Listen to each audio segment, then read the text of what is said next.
Welcome to Devils in Red 59. My name is Steve, and today is Monday, the 16th of February. Firstly, I need to apologise to anybody who watched the last video. This is all fairly new to me, learning along the way. But I didn't realise until I viewed the video that I'd done that it sounded very, very tinny. And I kept messing about with the control panel and whatnot. And time was running out, and it wasn't until I put the video through to be published that I realised that one of the leads that comes from the control panel into the computer wasn't connected. So that's obviously why my control panel wasn't responding to what I was doing. So apologies to anybody that viewed that and felt that it sounded a bit tinny. But today we're starting off Bruno again in the news, backing Michael Carrick for the job. Bruno obviously likes Michael Carrick and his methods and so forth, but he's still standing by his guns, saying he's not going to make a decision on his Manchester United future until after the World Cup. To be perfectly honest, I think that by the time the World Cup finishes, sort of middle July-ish, um, Bruno will have an idea who Manchester United have signed. I mean, obviously, everybody knows that the midfield's got to be revamped because of Casemiro leaving, etc. And Ugarte is probably going to go anyway. So obviously, I think the midfield area will be our priority where Manchester United and Ineos are concerned. So I think by the time the World Cup finishes, um, Bruno will know whether Michael Carrick's going to be the full-time manager. If he is, I think that will help Bruno's decision.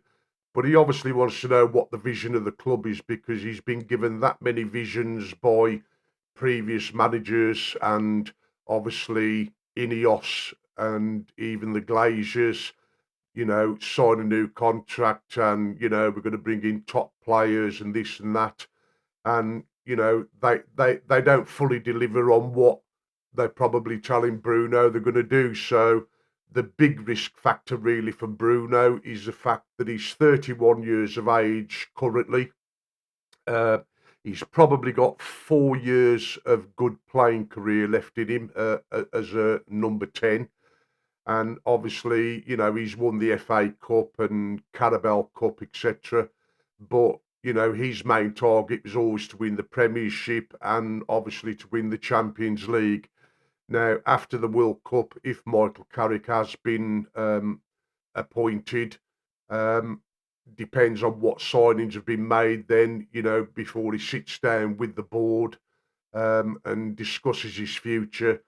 And personally, I think that if he feels that United aren't going to fully deliver, like on previous transfer windows, they haven't fully delivered, then he might just think, well, I'm going to call it a day with Manchester United now. Apparently, there is interest for Bruno from Bayern Munich, and quite obviously, Bruno can look at that because it's still European football, which he previously mentioned he wants to get, as opposed to going to America or Qatar or anywhere like that. So he knows Bayern Munich, they quite often win their Champions League fairly often. And if they don't win it, they sort of get through to the semis and quarters quite regular, which would be a big boost for him. And they quite often win their own domestic league cup as well, which is another appeal for the likes of Bruno. So, all this now is going to be in the hands of Ineos. We don't know whether Ineos, in the back of their minds, want to keep him or whether they don't, because obviously the wage structure is very much at the forefront of anything that Ineos do. And currently, um, Bruno is somewhere round about £350,000 a week. So is Bruno going to expect another 50k or whatever on top of that if he stays? So you're talking £400,000, which I don't believe Ineos are going to want to pay. Or is he quite happy to say, well, I'll stop on the money I am now, providing that you bring in the transfers you say you're going to, so that we can do well in the Champions League, etc. But personally, I think by the time he's had the World Cup and he comes back, I think he might look at moving, because he's had a number of years for Manchester United now, and I think he will feel that he's really gone as far as he can go with them. Now, other people have been mentioned at the moment. I mean, it's like an international break at the moment because we're not in the FA Cup. So obviously, there was 13 days from our last game to our next game against Everton. So it realistically like an international break. So there's lots of news being put out there about Manchester United could be interested in A, B, C, D, and all of a sudden Elliot Anderson, he doesn't seem to be spoken about so much in this break period, and Adam Walton, etc. And even Balaba doesn't seem to be spoke about as much. Now, obviously, things are coming out from other clubs. One is McAllister at Liverpool. Apparently, his form's dropped off over recent weeks and that, and I don't think he's in the slot's ideal first selection all the time, or he'd be on the bench and come off the bench. And there's talk in the media today that Manchester United, admire McAllister, and there's possible that they could make a move for McAllister in the summer. And obviously another one is Odegaard from Arsenal. There's talk in the media about him as well, that he's unhappy with various things at Arsenal at the moment, and I don't think he's getting to play as much as he once was. And there's also talk that next season that Declan Rice will probably take over the captain's armband in the Arsenal team. So there's a number of things there that Odegaard's probably hearing and he's aware of, and it's obviously unsettling him. But do I think Odegaard will come to Manchester United? No, I don't think he will. I mean, he's currently 27 years of age, and it's going against Ineos's policy of, we don't want to buy players over 25. So obviously, I think that would rule him out. I'm not quite sure how old McAllister is. I think he might be of a similar age or a little bit older. But again, it's going to be what the transfer fees are from those clubs, because the Premiership proven clubs, Liverpool and Arsenal, probably don't like the thought of one of their players going to Manchester United. So the transfer fee would probably be quite high, certainly a lot more than what Ineos are prepared to pay. So I think where McAllister and Odegaard are concerned, I just think it's media talk at the moment, or a bit of PR from the club in this break that we find ourselves in, or it may even be agents of the players that are trying to get things changed currently at the clubs they are, a bit more money, another contract. So, there's a number of reasons why these names might be being thrown around.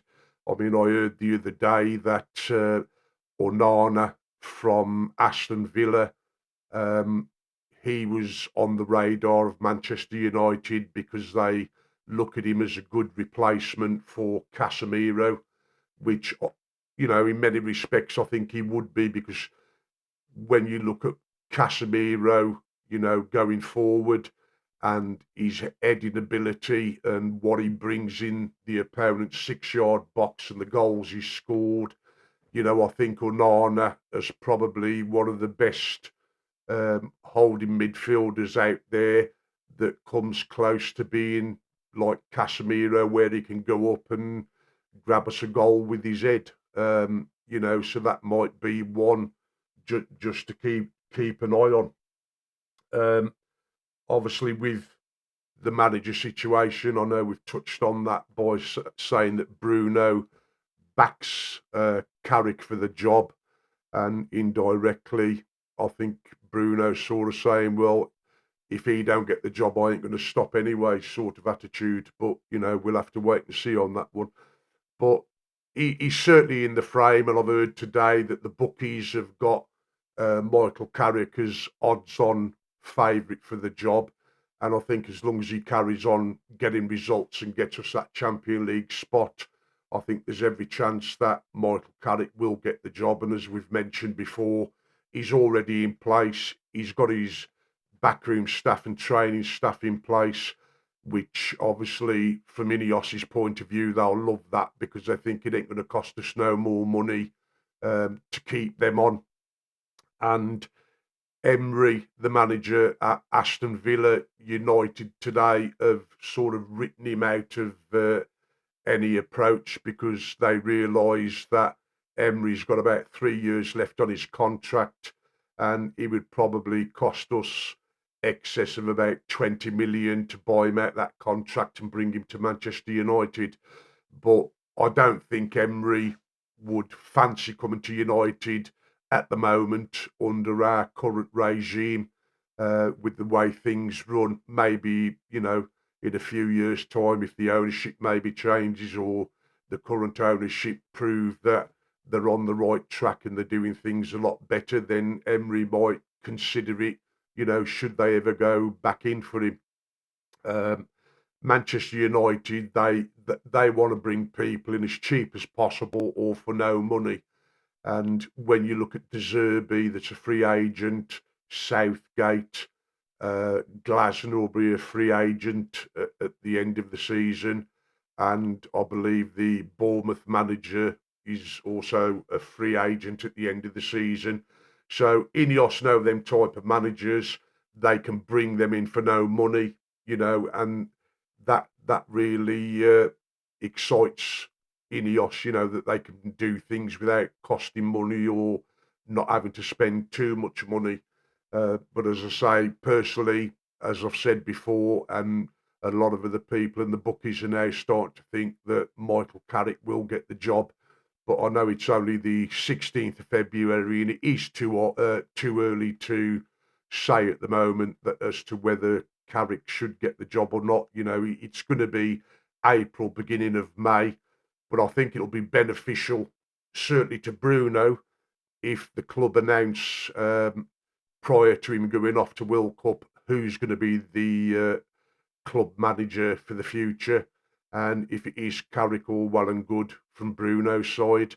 If it's not, then he's, as long as he knows who the manager is going to be that's coming in, then he's got the World Cup to contemplate what his feelings are about that other manager and whether he can work with him and so forth. So obviously, I think it's in the club's best interest to at least get the manager announced before Bruno goes away, and make a move on a couple of early targets in the early part of June that we can hopefully get done and signed, so at least Bruno uh, and other people can see, well, they have bought in and Elliott, they've bought in Walton, or whichever way it goes. I think if players can see that the top rate midfielders are coming in, then that is going to change the opinion and thoughts of the likes of Bruno. Um, it is a very age-related thing within the Austin players. As I said before, they don't want to bring players in over 25.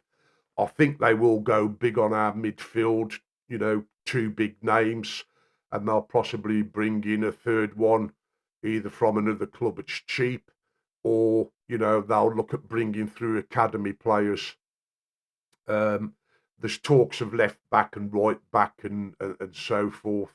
But realistically, people are talking about Leon that's doing really well in the academy, and he's well in front of where they expected him to be. Ari Amas, he's out on loan at the moment. I know he's just recently been injured again, but obviously reports from West Brom and whatnot, was all very good. And I think our scouts and coaching staff keep an eye on his performances as well. So you've got two left backs there in Amas and Leon, and people tend to forget, that we've got Dorgu as well. I mean, albeit in his last few games, he had a raging success as left wing and right winger. Um, I think people sometimes forget that he was bought in January last year as a left back. So if you include him into it, we've got three midfielders: Amas, um, Dorgu, and there's even Luke Shaw. So I mean that makes four, but I can't see whether Luke Shaw's going to stay, whether he'll get his chance with the World Cup, and then somebody might come in for him and he'll want to move on. I don't really know. And then Harry Maguire, apparently he's very close to signing a new contract.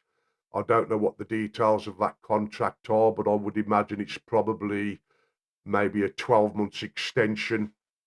And as we've previously discussed before, would you actually agree with Harry Maguire staying at the club for a further 12 months? And, there's two sides to a coin. From Ineos's point of view, they think, well, if we let Harry go at the end of the summer, we've possibly got to lay 30 million out for another central defender. Whereas if we extend him for 12 months, he ain't going to cost us nothing, and they will make a saving on his current wage as well. So I would possibly think that where Harry's concerned, that it would be the latter, and Ineos will try along with Harry to say, well, look, we'll give you another 12 months. You're currently on, I don't know, 190k a week, and we'll drop you down to 125. And I think because of the love Harry has for the club and how well liked he is around the dressing room, and he gets on well with the young defenders, Yoro and Heaven and so forth, and gives them a lot of advice, then I think it might well just happen that he will sign that 12 months contract.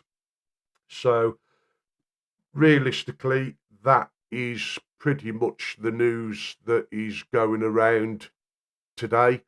As I said in my last video, I don't expect there to be lots and lots of news because this semi-international break, as I call it, for the FA Cup, I think people are just creating headlines in some respects, and bandishing stuff about. But obviously, we've got another international break in March, and then once we've got that out the way, I think we'll have a better idea of who we are actually going for. I know different people have spoken, said ideally, if we get into Europe, we need to bring in at least 8 players. Bearing in mind that Casemiro's going, and there's a possibility that Bruno could go. So I mean, there's two of your 8 that you need to replace anyway, first team players.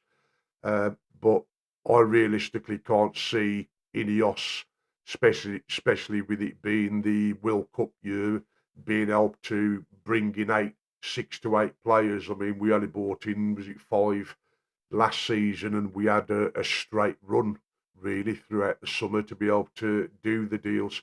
The only one I think we can jump on straight away, again, as we've said before, is Baleba, because he's not involved in the World Cup. And it's probably something that United can work on from the beginning of June and stretch it out, because they'll obviously want to bring his price down as low as they can get it with Brighton. But I mean, we all know Brighton are no fools.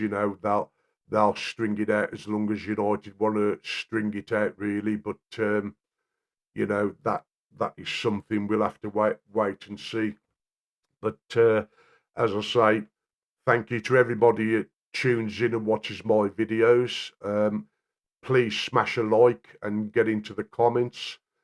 Turn your notification bell on, and please hit the subscribe button, because we are trying to build a community, and it means a lot to me as well as the people that have already subscribed. So, as I say, please subscribe, smash a like, and share the video. So I look forward to doing another one again on Thursday of this week. So stay safe, be well, and I'll speak to you all on Thursday. Thank you very much.